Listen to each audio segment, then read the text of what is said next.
নমস্কার বন্ধুরা, এখন আমরা এসে পৌঁছেছি খর্দার রাস উৎসব দেখতে।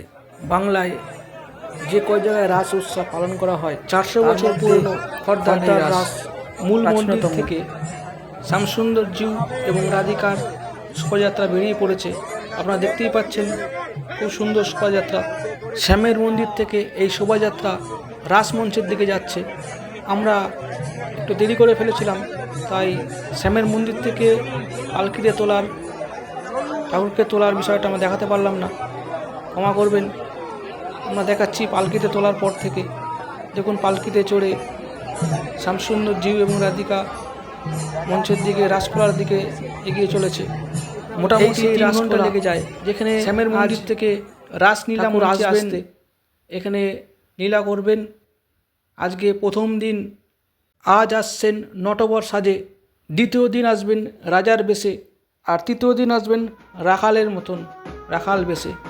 শ্যামসুন্দর ঠাকুরের শোভাযাত্রায় হাজার হাজার মানুষের ঢল, দাঁড়ানোর জায়গা নেই, ভিতরে যাওয়া যাচ্ছে না। আমরা চেষ্টা করছি দেখানোর, ব্যান্ড পার্টি, বিভিন্ন ধরনের লাইটিং এবং আরও অনেক কিছু আছে, দেখাবো পরপর। আমরা ভিতরে যাওয়ার চেষ্টা করছি, দেখতে থাকুন, সঙ্গে থাকুন। শিয়ালদার দিক থেকে আসতে গেলে আপনাকে শিয়ালদা স্টেশন থেকে ব্যারাকপুর, তারপরে রানাঘাট, শান্তিপুর, কৃষ্ণনগর বা কল্যাণী যে কোনো ট্রেন ধরে খর্দা স্টেশনে নামতে হবে। ওখান থেকে টোটো বা অটোতে সোজা শ্যামসুন্দর মন্দিরের কাছে পৌঁছে দেবে। অটোতে লাগবে 10 টাকা, আর টোটোতে উঠলে 12 টাকা ভাড়া লাগবে। ব্যারাকপুর, কল্যাণী, নৈহাটি এসব দিক থেকে আসতে গেলে খর্দা স্টেশনে নেমে একই রকমভাবে যেভাবে বললাম ওইভাবে আসতে পারবেন। কোন্নগর, চন্দননগরের দিক থেকে আসতে গেলে আপনাদের রিসরা ঘাট হয়ে আসতে হবে। রিসরা ঘাট থেকে সোজা শ্যামসুন্দর ঘাট, গঙ্গা পার হয়ে আসতে হবে। গঙ্গা পার হতে খরচা হবে এক একজন পিছু 7 টাকা। ওখান থেকে পায়ে হেঁটে 2 থেকে 3 মিনিটের রাস্তা।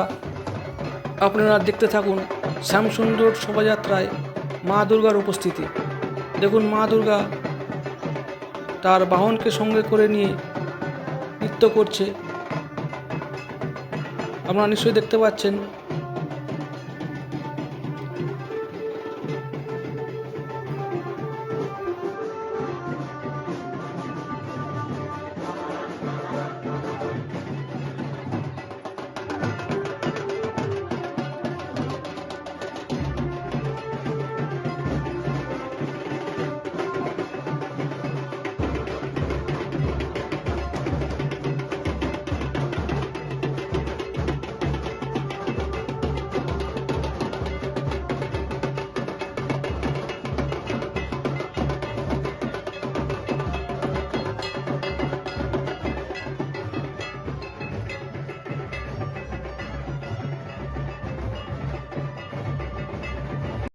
ছোট ছোট ছেলেমেয়েরা রাধাকৃষ্ণ সেজে নাচ করছে।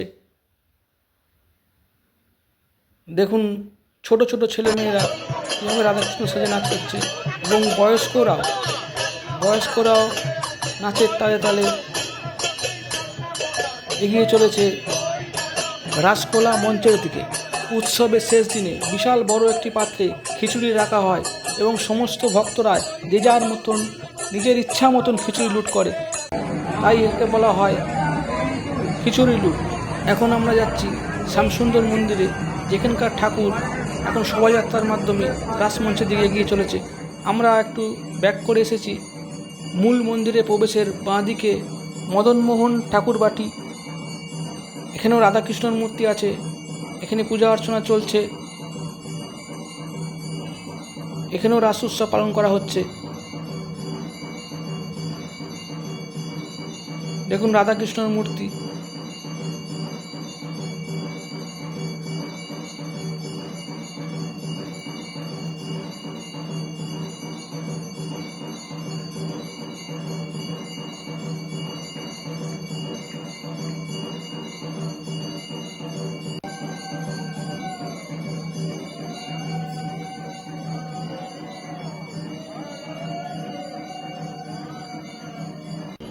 এই সেই শ্যামসুন্দর মন্দির, যেখানে সারা বছর শ্যামসুন্দর এবং রাধিকাজি থাকেন।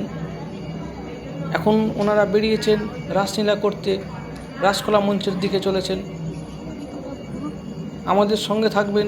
ভিডিওটা ভালো লাগলে অবশ্যই শেয়ার করবেন এবং সাবস্ক্রাইব করবেন। নমস্কার।